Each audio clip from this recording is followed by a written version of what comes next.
Cada noche, como estamos en familia, qué mejor que pedir a Dios que nos acompañe. Así que, si os parece, nos ponemos de pie y tenemos una oración. Buen Dios, buen Padre que estás en los cielos, te damos gracias por poder estar aquí, un grupo de hijos tuyos. Pedimos que nos acompañes y nos guíes en esta reunión. Lo pedimos en el nombre de Jesús. Amén. Bueno, vamos a empezar el tema de una manera diferente, así que vamos a escuchar una poesía, ¿sí?, a continuación, y luego nos centramos en el tema de hoy.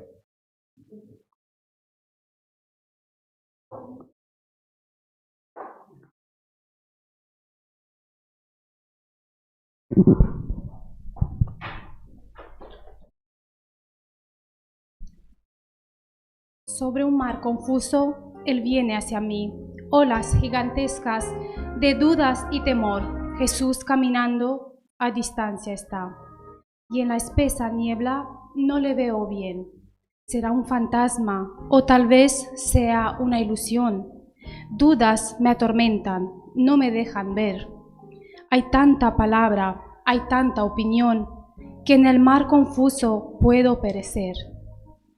Gritaré angustiado: Jesús, si eres tú, haz que a ti yo vaya, caminando sobre este agua.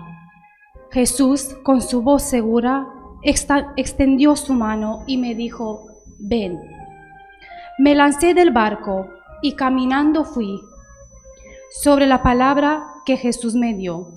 Mis ojos fijos solo en Él están, y por un momento me olvidé del mar. Caminé unos pasos, y al quitar mis ojos de aquel que me dijo: ven, dudas y temores me hicieron mirar y ver que yo caminaba sobre un mar confuso. Y empecé a hundirme en mi incredulidad. Jesús, sálvame de mí, dame de tu mano, que junto contigo pueda caminar en un mundo confuso que hundiéndose está. Y oigo que me dices: no pierdas la fe, que yo siempre junto a ti estaré. Amén.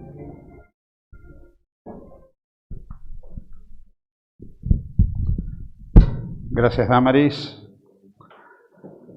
Bueno, vamos a ir al tema de hoy. El tema de hoy se titula Gigantes o molinos de viento, ¿no? Y entonces, si hacemos una pequeña recapitulación rápida de lo que hemos ido viendo y lo que hemos ido hablando, el sábado mencionamos de manera muy sucinta, muy rápida, cómo podríamos hablar del origen de los desórdenes mentales. Luego hablamos un poquitito de qué manera podemos entender la salud mental, qué es la higiene mental. Luego hablamos de esos gigantes que aparecen delante de nosotros y hablamos cómo a veces el autoconcepto, la autopercepción que tenemos de nosotros mismos nos puede afectar a la hora de tomar decisiones, de emprender, de hacer cosas. Hoy quiero tomar una imagen de la literatura, que es ese momento cuando uno lee el Quijote, ¿no? Esta obra tan bonita y llena de tantos mensajes que hablan de la realidad del ser humano, ¿no? Porque sorprendentemente, aunque Miguel de Cervantes escribe esto en el siglo XVI, sorprendentemente todo lo que él va diciendo es tremendamente actual, porque él habla de la realidad de la existencia del ser humano y habla de algunos problemas y realidades universales del ser humano, ¿no? Así que hay mucho de profundidad que tiene que ver con el pensamiento, con el funcionamiento de la mente, con todo lo que pasa en el acontecer del pensamiento del ser humano y cómo va enfrentando la realidad de acuerdo a esos pensamientos, ¿no? Y una de las escenas donde Don Quijote, este personaje de la Mancha, ¿no?, lleno de ideales, con la mente que se había nutrido de libros de caballería, como nos decía al principio, ¿no? Hoy diríamos que tenía la mente totalmente llena de conceptos fantasiosos, había construido una mente totalmente llena de castillos en el aire, ¿no? En psicología se le llama eso pensamiento mágico. Él había desarrollado toda una forma de pensamiento mágico que le daba a él una percepción de la realidad y de las responsabilidades acorde con todo ese pensamiento mágico que él tenía. Y en todo ese contexto, en un momento él, cuando está cabalgando con su gran amigo Sancho que tiene, bueno, un significado muy interesante, ¿no?, que representa aquellas personas que nosotros nos encontramos a lo largo del camino de la vida y que a pesar de las rayaduras mentales que nosotros tenemos, sin embargo nos acompañan, ¿no? Y no nos terminan de entender completamente, o sea, ven que nos falta algún jugador en el equipo, pero sin embargo se aventuran en el camino, en el recorrido de la vida con cada uno de nosotros, ¿no? Y entonces, en una de esas escenas que es muy simpática, está la escena de los molinos de viento con los que él se encuentra. Se ha discutido mucho dónde estaban esos molinos de viento y la mayoría de los filólogos coinciden en que los molinos eran aquellos molinos de viento que todavía se preserva alguno en la zona de Consuegra, ¿no? Los que han viajado por ese lugar han visto, hace poco uno se derrumbó, bueno, pero ahí quedan algunos todavía. Y probablemente Cervantes toma esa imagen de los molinos de viento, que eran mucho más en esa época, y de ahí toma la idea de cuando él se encuentra con los molinos de viento, y lo que él ve no es lo que era, porque lo que tiene delante son molinos de viento, pero él lo que ve son gigantes. O sea, ahí encontramos una distorsión muy marcada entre la percepción y la realidad. Y evidentemente lo que Cervantes nos está transmitiendo es que Don Quijote tenía un problema donde tenía disociada la realidad con la imaginación, no había una unidad entre lo que era la percepción y lo que era la realidad.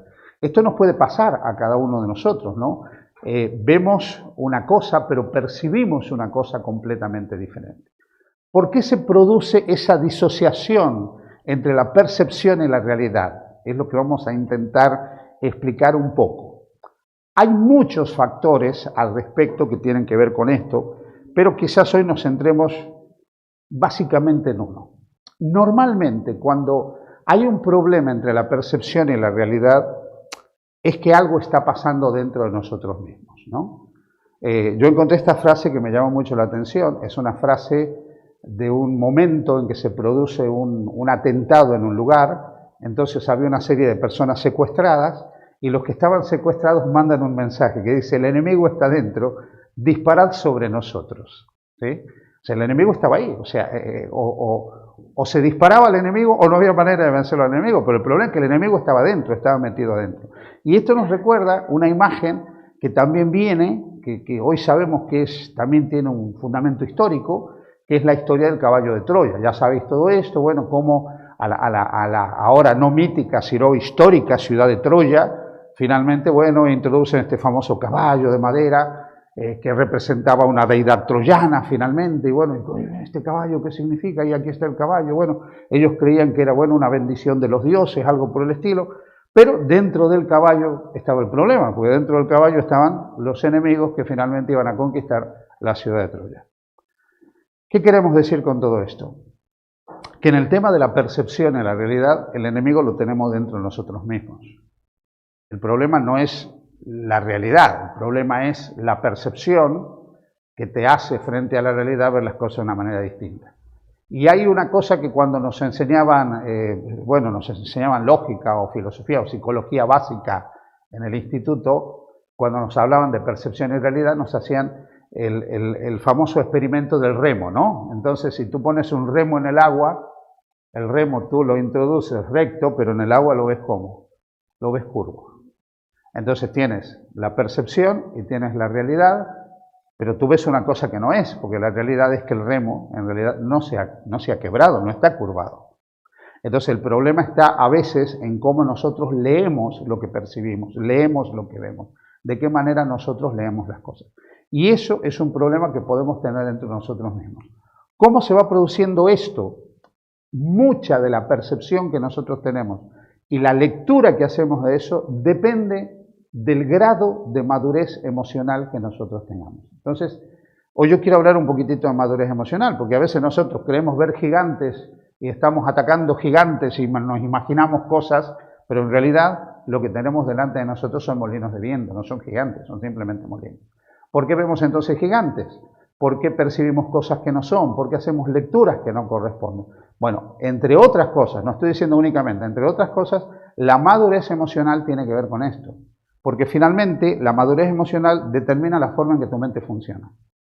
¿Os acordáis esta expresión de Pablo que dice, cuando yo era niño pensaba como niño, etcétera, ¿no?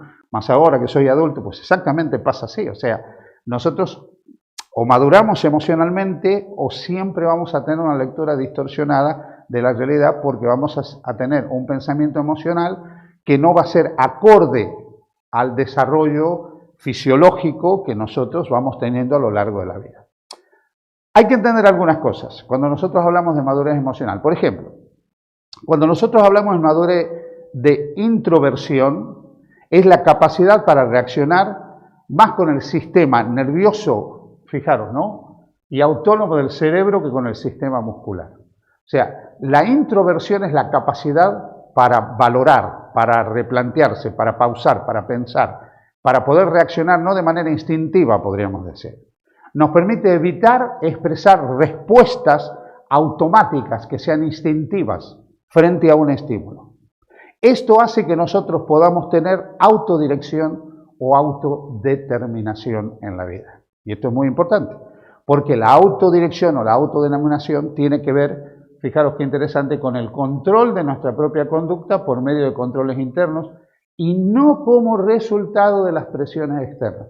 ¿Os acordáis que yo el sábado de la mañana utilicé un término, dije locus de control externo, locus de control interno? ¿Os acordáis de esos? Bueno, eso tiene que ver, eso es muy importante, porque una de las características de la madurez emocional es que te permite tener locus de control interno, o sea que tú puedes manejar las cosas internamente.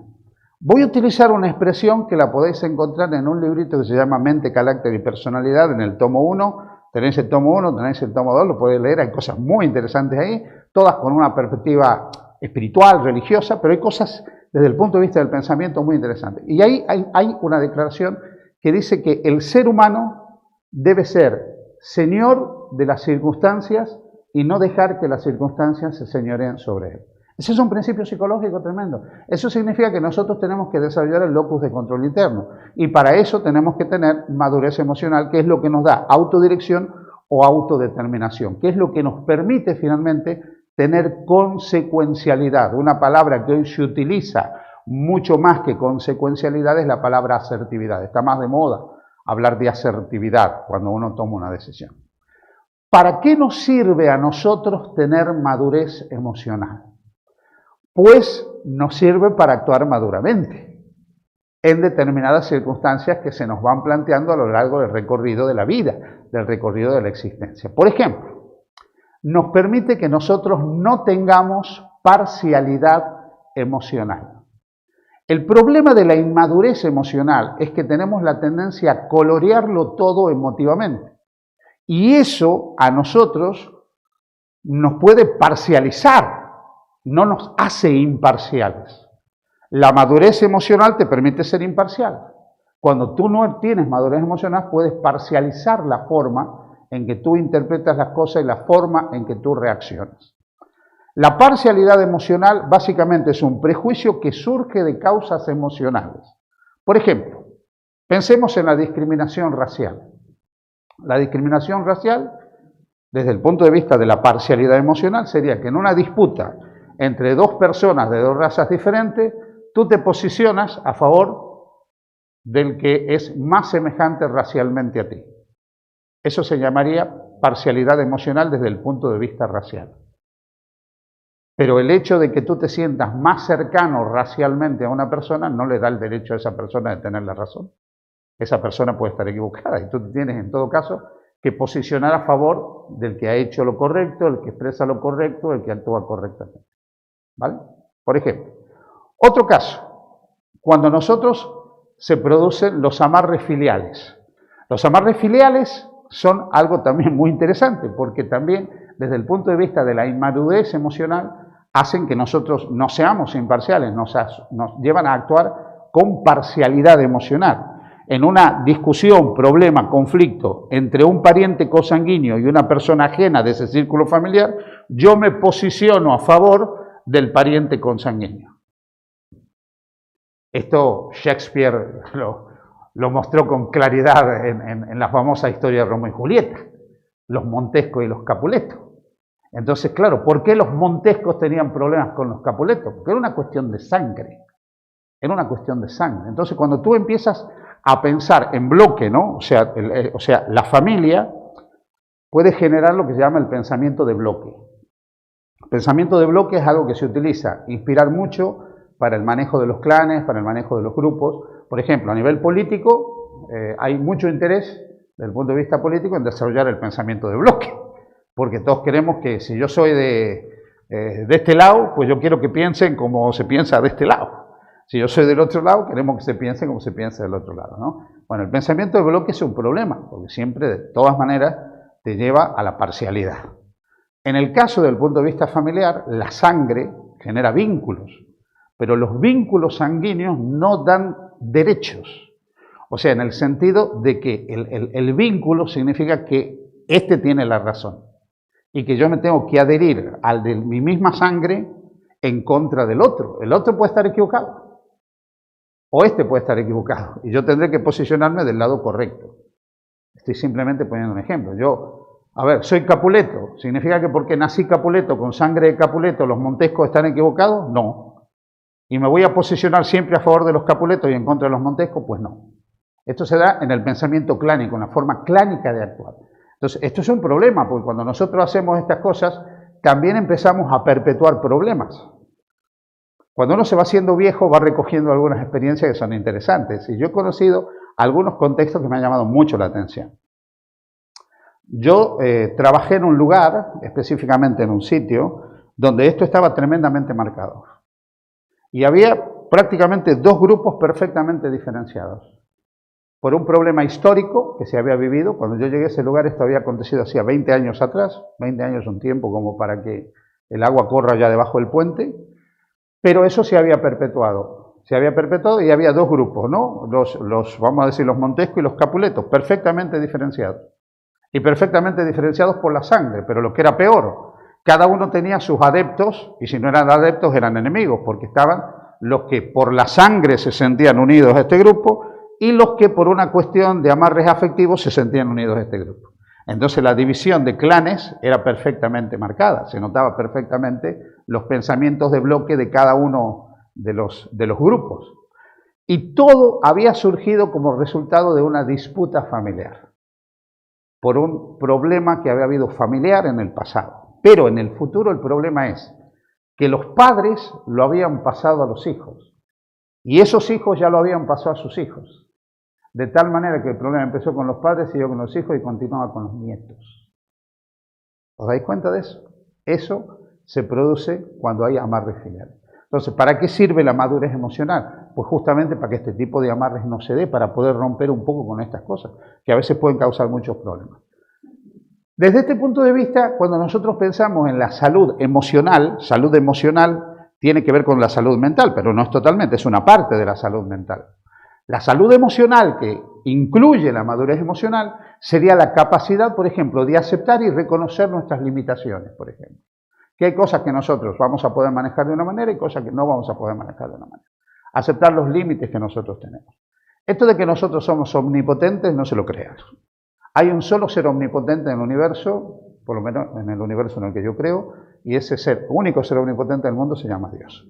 Nosotros tenemos una gran cantidad de capacidades, podemos explotar muchas capacidades que nosotros tenemos, pero nosotros no somos omnipotentes.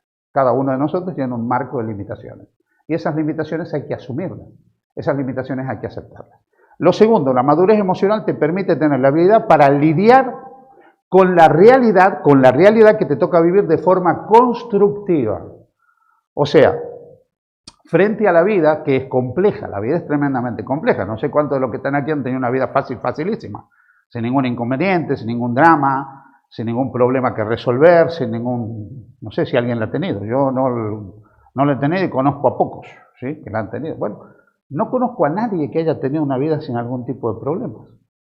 Porque a veces nosotros tenemos la idea un poco mágica de que si tú tienes una extraordinaria posición económica no tienes problemas, ¿no?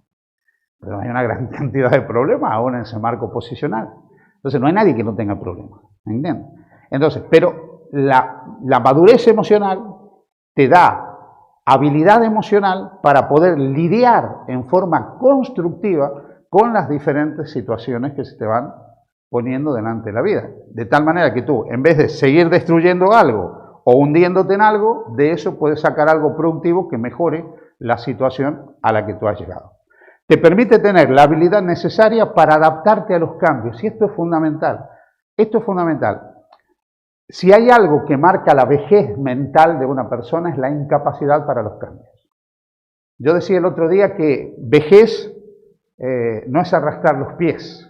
La vejez es cuando nosotros ya no tenemos capacidad para adaptarnos a los cambios, ¿no? Entonces, os voy a contar un caso. Cuando yo compré el piso en Cabaña Quinta, lo compré, el piso está en la calle principal de Cabaña Quinta, está la farmacia, está, qué sé yo, todo lo que es el centro, digamos, ahí está el piso. Y tengo delante mío un restaurante y en la otra esquina otro restaurant bar. Y claro, yo me vine a Asturias, la montaña, bucólica, tranquila, un lugar para la reflexión, ¿sí? Y me fui a Cabaña Quinta. Yo creía que los andaluces eran fiesteros, pero que los asturianos cuando se ponen les gusta la fiesta, madre mía. Y ahí tienen, o tienen la fiesta no sé de qué, y a la otra semana la fiesta no sé de otra historia, y la fiesta de la vaca, la fiesta del caballo, la fiesta de la fiesta, viven de fiesta. Siempre hay alguna fiesta. Y en el restaurancillo de la esquina, encima hay una que, no siempre, pero algún sábado de noche se planta un sarao, la tía se pone a cantar, es todo un espectáculo ahí, la morena cantando, ¿no? Y un día había llegado a la iglesia, eran las 11 de la noche, me acuesto a dormir y empiezo a escuchar la canción de la tía. Y me daba vuelta, no me podía dormir porque la escuchaba, me daba vuelta, no me podía dormir porque la escuchaba. Y entonces, era tarde, pero bueno, veo que mi hija estaba en línea, entonces le empiezo a mandar un mensajito, le digo, ¿qué tal? ¿Cómo están? Bien, dice, ya estamos en casa, ya estamos recogidos. ¿Y tú qué tal? Le digo, bueno, yo estoy intentando dormir, pero tengo aquí en la esquina a la morena esta que canta y no se puede, pues se ve que hay una fiesta aquí, no sé de qué. Y me dice mi hija, te estás volviendo viejo, bájate y únete a la fiesta. ¿Sí? Claro, ¿me entendéis el mensaje? No significa que yo vaya necesariamente a la fiesta, sino que en otro contexto eso me molesta. Pero cuando nosotros nos vamos haciendo mayores, se van dando cosas que van mostrando que somos mayores. Todos los cambios nos molestan. O sea, nos empezamos a adaptar a unas formas, a unas conductas. Por eso es que aparecen las manías. ¡Qué viejo mañoso! ¿No? ¿Por qué? Porque ha institucionalizado determinadas costumbres, determinados hábitos, determinadas formas, y tú lo sacas de eso y no sabe vivir. Le molesta todo lo que le cambien, ¿no? Si él, por ejemplo, durante toda la vida para sacar el dentífrico enrolló el pomito, ¿sí? Y tú le aprietas el pomito, le amargas la existencia, porque el pomito hay que enrollarlo para sacar el dentífrico.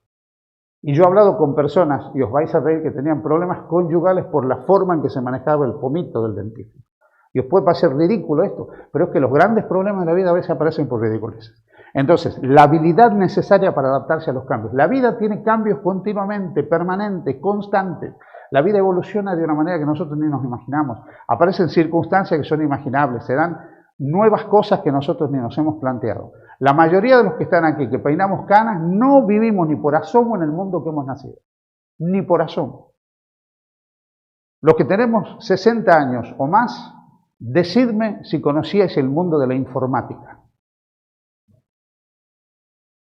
Pues mi nieto tiene 4 años y se entera de más cosas que yo. Con un móvil, con un ordenador, porque ya ha nacido en otro mundo, en otro contexto.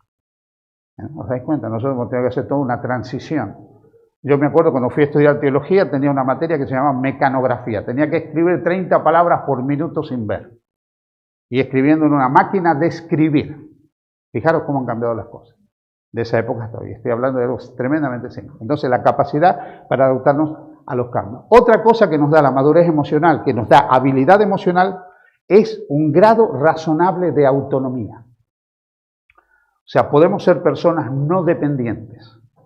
No dependemos emocionalmente de otros. Y esto es una cosa muy importante.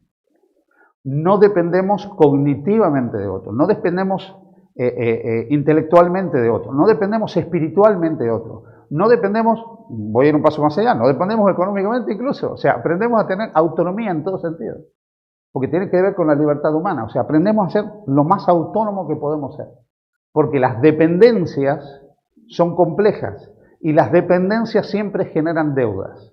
Los seres humanos somos los seres, es cierto, más dependientes que existen desde el punto de vista biológico, esto hay que reconocerlo. Porque si nosotros vemos, qué sé yo, una yegua que tiene un potrillo, en el momento que parió al potrillo, a los 5 minutos el potrillo está brincando. Y ahí lo tiene, atrás de la madre, de un lado para otro, se mueve. Al potrillo usted lo deja en un rincón y el potrillo pues está ahí en el rincón, la busca la madre, toma la leche, busca un poco de pastito. Va a tener una autonomía muy temprana. Pero un niño, un ser humano, nace y usted lo deja solo y se muere. Nosotros llegamos a tener niveles de autonomía que duran años y a veces hasta décadas. Y a veces, por determinadas situaciones, se prolonga la autonomía. Y el problema de la autonomía es que nosotros desarrollamos grados de dependencia. Y los grados de dependencia, de una forma u otra, van generando, pues también generan determinados tipos de compromisos. Entonces, cuando uno más independiente es, menos compromisos tiene con el mundo que lo rodea. Somos más autómatas, ¿no? Más nosotros mismos. Bueno, ¿qué más hace la madurez emocional en nosotros? Nos permite tener la habilidad para lidiar con los estreses de las tensiones y ansiedades. Uno de estos días, no me voy a centrar en esto porque voy a hablar específicamente de qué es realmente el estrés y cómo opera el estrés en la vida de cada uno de nosotros. Pero yo me anticipo simplemente a decirle que el estrés es imprescindible. Sin estrés no se puede vivir. Así que si alguno pensaba no tener estrés, le va a pasar como esos dos amigos que se encontraron, viene uno y le dice, mira, vivo estresado, ya no sé qué hacer con mi vida. Aquí, situaciones de estrés. Allá, situaciones de estrés. Voy al otro lado, situaciones de estrés. Donde estoy, todo, hay momentos y situaciones para el estrés. Y el amigo le dice, pues mira, yo estoy saliendo de un lugar donde he comprado una parcela, hermano, espectacular. Una paz. Ese lugar, ahí no hay estrés. Me he comprado un sitio espectacular, unos bosques, unos lugares, pero mira, una tranquilidad en ese lugar. Le dice, dime dónde es para que yo me la compre también. Le dice, en el cementerio, me acabo de comprar una parcela. ¿Sí? O sea, si tú quieres evitar estreses completamente en la vida, hay un solo sitio donde ya se acaba el estrés. Porque el estrés es un componente necesario de la existencia humana. Si nosotros no tenemos el nivel óptimo de estrés, no puedes ni lavarte la cara en la mañana cuando te levantas, es que no te levantas de la cama. ¿Vale? Ahora bien, a lo largo de la vida hay diferentes niveles de estresores que generan mayor tensión y mayor ansiedad. Algunos son manejables, otros son inmanejables. Lo que nosotros tenemos que saber es cómo actuar frente a ellos. ¿Qué hace la madurez emocional? Te permite, punto número 1, identificarlos. Punto número 2, enfrentarlos. Y punto número 3, capitalizarlos. Entonces, por eso la madurez emocional también es importante. En 6, la madurez emocional te ayuda a tener una preocupación correcta e interés por las otras personas. O sea, si tú eres maduro emocionalmente, nunca vas a ser un ególatra. Tampoco vas a vivir conectado necesariamente al resto del mundo como si tú no existieras, pero vas a tener una preocupación correcta sobre los demás. O sea, las personas que son emocionalmente maduras son menos egoístas. El egoísmo es una característica de la inmadurez emocional. El egoísmo es una característica de que esa mente no ha madurado lo suficiente. ¿Qué otra cosa hace la madurez emocional? Te va a dar una relación satisfactoria con otras personas. ¿Os acordáis algo que yo dije también entre el sábado y la ponencia de ayer?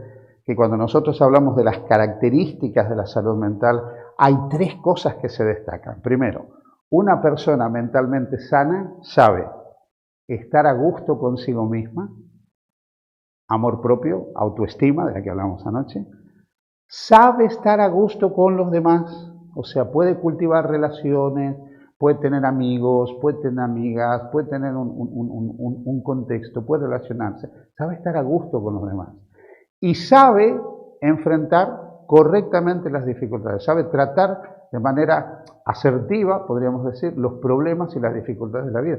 Esas son las características. Entonces, si tú eres mentalmente sano y eres maduro emocionalmente, vas a poder tener relaciones satisfactorias. Esto no quiere decir que todo el mundo te va a caer bien, porque en el mundo en que nosotros vivimos, todos los seres humanos somos diferentes. Y hay personas con las que sentimos un mayor grado de proximidad, un mayor grado de afinidad, y probablemente tu vínculo, tu círculo de personas con las que más te relacionas, la que de alguna manera se asemejan un poco más a ti o compartes algunos idearios comunes. Eso es normal, no pasa nada, sin que tú llegues a querer clonarte con el otro o que el otro te clone a ti. Pero vas a tener relaciones satisfactorias. Las personas que son inmaduras no saben tener relaciones normales con la gente. Donde tú lo pongas vas a tener problemas. Tú lo pones en el AMPA de la escuela, no sé si de padres y madres de la escuela, se va a pelear con los otros padres y madres. Tú lo pones en un club, se va a pelear con los otros miembros del club. Tú lo pones en un equipo de fútbol, se va a pelear con los otros jugadores. Tú lo pones en una iglesia, se va a pelear con los otros de la iglesia. No puedes tener relaciones satisfactorias con nadie. No puede, simplemente no puede. ¿Por qué? Porque no ha llegado al nivel de madurez emocional y como es inmaduro emocionalmente, actúa desde la inmadurez emocional. Otra característica, tiene la habilidad y la capacidad para amar. Pero no les hablo del amor, vamos a decir, como un sentimiento, o sea, como una emoción, ¿no? Sino del amor desde el punto de vista de los que son adecuadamente los sentimientos, los principios que manejan nuestra vida, no el amor emocional. Tenemos la capacidad para amar, pero amar desde el punto de vista del principio, amamos a todos, ubicando cada amor en el contexto que corresponde. Pero aprendemos a amar a todo lo que nos rodea. Y te permite tener la habilidad y la capacidad para trabajar productivamente, para ser productivo, para desarrollarte, para potencializarte, para crecer, para avanzar, para superarte, para ganar, para triunfar. Y cuando yo hablo de triunfar, quiero hablar, o sea, una cosa es, o para tener éxito, mejor dicho, porque una cosa es el éxito y otra cosa es el triunfo. El triunfo normalmente es público. El triunfo es público, ¿sí? En el triunfo te aplauden, en el triunfo te dan Oscar, en el triunfo te dan coronas de laureles o de oro. El triunfo normalmente es público. Pero el éxito puede pasar inadvertido. Si tú a lo largo de la vida, fíjate lo que te digo, ¿no? En un mundo, ¿no? Donde hay tantas estructuras, tantas cosas desestructuradas, y tú has podido mantener un nivel estructural en tu vida, un marco relacional correcto, pues tú has triunfado en la vida. Realmente has tenido éxito en la vida, desde ese punto de vista, lo que es el éxito, ¿no? Después dices, bueno, sí, he tenido éxito como mamá, he tenido éxito como esposo, he tenido éxito como hijo, he tenido éxito como estudiante, bueno, porque tú has ido superando cosas, has podido mantener determinadas cosas a lo largo del camino de la vida. Y esto a nosotros nos sorprende, pero yo os voy a decir que a veces las cosas no son necesariamente como parecen, ¿no? A veces nos resulta normal ver una mamá o un papá con sus hijos llevándose bien. Nos resulta normal y debiera ser así. Pero hay infinidad de casos donde las cosas no funcionan así. Y yo que he tenido que estar al lado de personas muchas veces con problemas, he visto que son muchas más las situaciones donde a veces se destruye algo que la capacidad para construir. Así que si tú de pronto eres mamá y has llegado a cierta etapa de tu vida y disfrutas de tus hijos porque tus hijos te hablan, porque tus hijos te visitan, porque tus hijos se relacionan con ellos, pues mira, has triunfado. Porque en muchos lugares eso no acontece. Y si tú has podido a lo largo de la vida, pues mantener, qué sé yo, un trabajo y avanzar y superarte y esto, pues mira, has triunfado. Y si has tenido dificultades en tu vida y has podido salir de esa dificultad, pues has triunfado. Eso no quiere decir que te van a dar el Oscar de la Academia ni el Premio Nobel, ¿no? Nunca vas a tener fama, pero tienes éxito, has triunfado. Porque la fama, en cuanto al triunfo, ese triunfo de fama, es pública. Pero el éxito es personal finalmente, ¿no? Muy bien. Y por último, nos da la capacidad para sentir la necesidad, y esto es muy importante. Cuando ustedes se pregunten, ¿por qué hay tantas personas que no creen en el mundo? Porque el mundo en el que nosotros vivimos está lleno de personas que no han madurado emocionalmente. Porque la madurez emocional te da un nivel de conciencia mayor, te da lo que se llama en psicología una conciencia expandida. O sea, tu conciencia tiene la capacidad de expandirse de lo físico incluso a lo metafísico. Y entonces la madurez emocional te da la capacidad para sentir la necesidad de un poder superior, buscarlo y la sensibilidad para sentirlo y relacionarte con ese poder de manera positiva. Por eso es que aún para mejorar la vida espiritual es que nosotros tenemos que madurar emocionalmente. No sé dónde fue que escuché lo que voy a decir, incluso lo escuché aquí este fin de semana. Alguien contaba o alguien me contó la historia de una persona muy dedicada a la vida religiosa, muy entregada, pero que por algunas circunstancias su mujer enfermó de una enfermedad terminal y murió. ¿Lo contaste tú? Sí, vale. Y que esta persona dijo, a partir de ahora, no me hablen más de Dios. Bien, pues si os ponéis a fijaros, desde el punto de vista de la madurez emocional, esta persona no tuvo la habilidad para lidiar con la realidad en forma constructiva. A ver, cuando nosotros a veces nos decimos, bueno, ¿por qué a mí me pasa esto? A veces había que cambiar la pregunta y bueno, ¿por qué a ti no te puede pasar? Empecemos por ahí, ¿no? Porque desde el punto de vista que todos vivimos en este mundo, todos estamos bajo el mismo cielo, todos estamos bajo las mismas estrellas y todos estamos hermanados en la misma realidad existencial como seres humanos, bueno, ¿por qué a mí no me puede pasar algo? O sea, yo hoy no soy noticia, pero no significa que mañana no pueda ser noticia. Y fijaros, algo muy sencillo. Nosotros estamos aquí, pero si cogemos un avión y nos vamos a unos kilómetros de aquí, nos vamos a Ucrania, estamos en guerra. Pero es que hace un par de años ellos estaban tan tranquilos como nosotros. Pero es que nosotros ahora estamos aquí en Asturias, fantásticamente bien, viviendo en el paraíso natural, ¿sí? Pero es que si nosotros hubiéramos vivido del 36 al 39, otro gallo cantaría, ¿entendéis? Entonces, claro, ¿por qué no a mí? No, yo no soy hijo de este mundo y de estos destinos. Entonces, hay que saber lidiar correctamente. Esta persona no tuvo esa capacidad para lidiar, no tuvo la habilidad para adaptarse a cambios de la vida, las pérdidas. Tienen que ver con la vida. A lo largo de la vida vas perdiendo. Mira, de que nosotros nacemos vamos perdiendo. Vamos perdiendo años, vamos perdiendo juventud, vamos perdiendo cosas. O sea, las pérdidas son parte de la existencia del ser humano. Y perdemos afectos, y perdemos estructuras, y perdemos personas. Entonces, es inevitable. La mayoría de los que estamos aquí seguramente hemos perdido a alguien. Alguien que queríamos, que amábamos, que era un referente en nuestra vida. Yo me acuerdo cuando murió mi padre. Cuando murió mi padre, pues para mí fue un drama la muerte de mi padre, porque mi padre, con todos sus defectos, me dejó muchas cosas buenas, mi padre. Y yo, desde el conocimiento de lo que es el ser humano, aprendí a ponerme a términos con mi padre. Y cuando mi padre estaba enfermo, yo lo estaba acariciando, dándole un beso en la frente, diciendo, viejito, te quiero, ¿no? O sea, eso es muy significativo. Yo pude ponerme a términos con mi padre. Yo no guardo malos recuerdos a pesar de los desaciertos de él, porque era tan humano como yo. Y para mí la pérdida de mi padre fue tremenda. Pero yo cuando volví a casa encontraba a mi madre. Y la casa seguía siendo lo que era, porque estaba mi madre.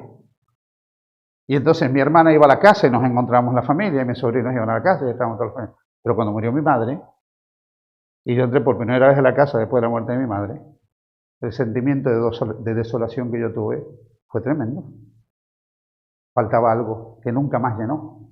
Y aunque yo ahora he vuelto y me he encontrado con mi hermana y me he abrazado con mi hermana y he salido a comer con mi hermana y he hablado con mi hermana, a los dos nos falta algo que nos unía tremendamente, que era la figura de nuestra madre. Todos vamos perdiendo a lo largo de la vida. Podemos perder seres muy cercanos. Yo he perdido un hijo. Pero tenemos que aprender a lidiar con esos cambios que se dan a lo largo de la vida, a lidiar con las tensiones y estreses de manera productiva en la vida, etcétera, ¿no? Entonces, cuando yo de pronto, desde el punto de vista espiritual, fijaros, me ocurre algo, no, yo ya no creo en Dios. Estás actuando teniendo una pataleta, estás teniendo un berrinche, eres un niño berrinchero, pero lo estás manifestando desde el punto de vista espiritual. Tu berrinche es religioso, tu berrinche es espiritual. No estás haciendo un berrinche porque papá no te dio la paleta, el chupachus que tú querías. Pues estás haciendo un berrinche porque estás enfadado con tu papá de todas maneras, porque de alguna manera crees que tu papá te ha tratado injustamente y las cosas no tienen que ser así, y tienes el berrinche. Pues sigues actuando como niño, porque no has madurado emocionalmente. Desde el punto de vista religioso no has llegado a la madurez emocional, y eso no te ha dado a ti tampoco una mente expandida, y no te ha permitido tener la habilidad para conectarte con ese ser superior de manera productiva, a pesar de todas las circunstancias complejas de la vida. Por eso es que la madurez emocional es útil y necesaria para cada uno de los ámbitos de nuestra vida. Y cuando nosotros pensamos en un referente de madurez emocional, el gran referente de madurez emocional es Jesucristo. Jesucristo, fijaros, ahora quiero que veáis cada uno de estos puntos, pero quiero que por un momento penséis en Jesús. La capacidad de aceptar y reconocer nuestras limitaciones. Hombre, ¿qué está diciendo? ¿Qué limitaciones tuvo Jesús? Las humanas. Por eso lo van a ver en un lugar que se llama el Getsemaní diciendo, si es posible, pase de mí esta copa. Porque él se daba cuenta que humanamente hablando no podía con eso. Era más fuerte, él no quería. ¿Quién persona en su sano juicio quiere un tormento? ¿Quién en su sano juicio quiere sufrir? No quería. Su humanidad no tenía la fortaleza para eso. No estamos humanamente diseñados para sufrir, cuidado con eso, ¿eh? Hay que aprender a lidiar con eso. Nosotros hemos sido creados para vivir maravillosamente y no morirnos nunca.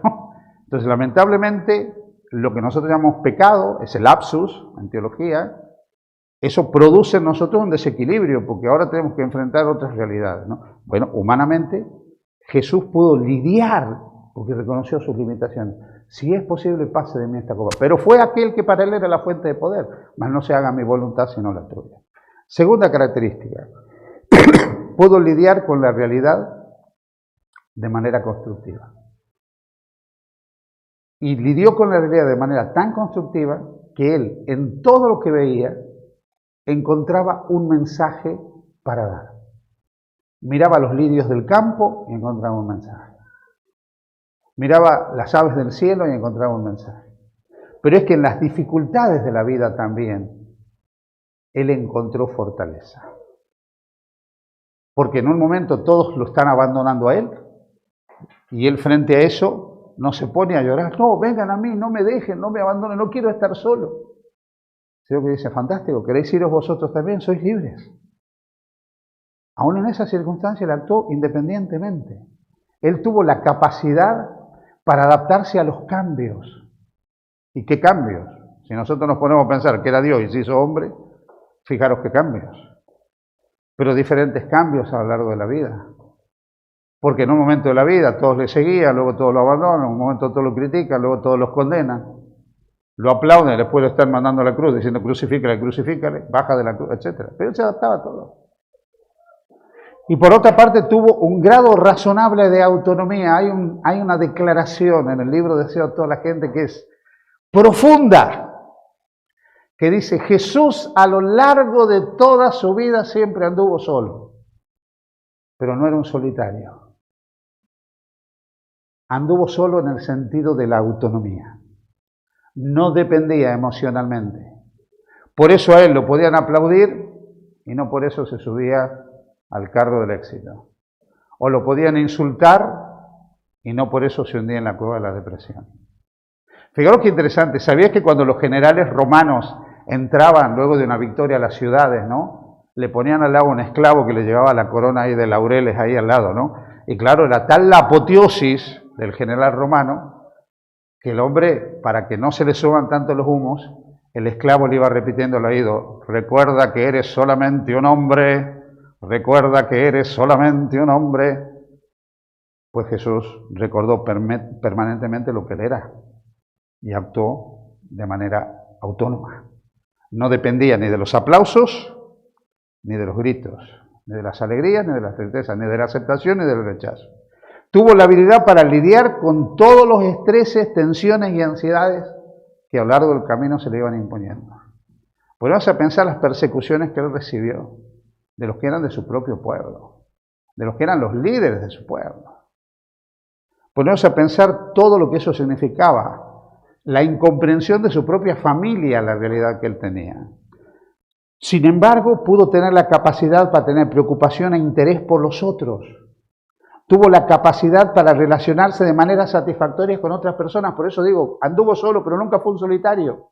Tuvo un círculo de amigos, incluso amigos íntimos, como Marta, María y Lázaro. Donde yo digo el lugar donde él se sacaba la corbata y se ponía las pantuflas, ¿no? Porque era la casa de sus amigos. Ahí se sentía, tranquilo. Se echaba en el sofá, tranquilo. Ese es el lugar de los amigos íntimos, también los tenía. Y tenía amigos, permanentemente. Incluso en el círculo de los 12 había algunos más cercanos que otros. Pedro, Santiago, Juan, siempre estaban ahí acomodados, siempre estaban con él, de un lugar para otro. Tenía amigos, solo, pero no solitario. Y podía tener interés por las otras personas. Ve una multitud y dice, dadle vosotros de comer, hay que alimentar a esta gente. Tiene compasión de ellos. A pesar de que lo estaban persiguiendo, a pesar de que lo estaban rechazando, a pesar de todos los problemas. Podía centrarse también en otros. Tenía la capacidad para relacionarse satisfactoriamente con otras personas. Se podía relacionar, tenía esa habilidad. Tenía la capacidad también para amar. Amar adecuadamente. Y ama hasta el final de su vida. Fijaros que hay dos imágenes de la vida de Jesús que a mí me impactan. Una en el aposento alto, cuando dice, los amó hasta el fin. Y sabía el paño del que estaba cortando la tela. Sabía quién estaba delante de él, pero los ama. Y cuando está en la cruz sigue amando. Porque ve a su madre a la que ama y la encomienda para que no quede sola. Pero ahí ve al amigo, al discípulo amado. O sea, ama, tenía la capacidad para amar. Amar adecuadamente, la habilidad para trabajar productivamente. Fue tan intenso el trabajo de 3 años y medio en la vida de Jesús que se ha prolongado durante más de 2000 años. Por otra parte, la capacidad para sentir la necesidad de un poder superior. Era un hombre de oración. Desde su humanidad era un hombre de oración. Él sabía que en él no había ningún poder sobrenatural. Y buscaba la fuente de poder. Se relacionaba con esa fuente de poder. Padre, todas las cosas son posibles para ti. Padre, tú siempre me oyes. Padre, esa búsqueda de la trascendencia. Y eso es lo que Él le permite avanzar finalmente a lo largo de la vida. Así que nosotros pensamos en la madurez emocional y queremos un modelo de madurez emocional. Pues francamente, no hubo persona más emocionalmente madura que Jesucristo. Y si queremos ver cómo vivir en esta vida de manera emocionalmente madura, nuestro gran ejemplo, nuestro gran modelo y nuestro gran ayudador es Jesucristo. Bien, con esto terminamos el tema de hoy y seguramente todos nosotros, mirando, como dice el apóstol San Pablo, a cara descubierta al Señor, seremos transformados de gloria en gloria, ¿sí? Hasta ir reflejando cada día más y más al Señor en nuestra vida. Y eso significa crecer más y más en madurez emocional. Que Dios los bendiga. Hacemos una oración, terminamos y mañana, si Dios quiere, a la misma hora nos encontramos nuevamente. Buen Dios, te damos gracias por este tiempo que hemos compartido. Te pedimos que sigas bendiciendo nuestras vidas y ayudándonos a crecer constantemente. En el nombre de Jesús. Amén. Bueno, gracias por venir. Gracias a los que también se conectan a través de las redes de difusión. Me decía Gustavo que ayer hemos tenido más de 300 personas que han compartido estas conferencias. Pues yo digo, qué maravilla, ¿no? A través de las redes sociales hay personas que también van conociendo el amor de Jesús. Nos vemos mañana si Dios quiere. Muchas gracias.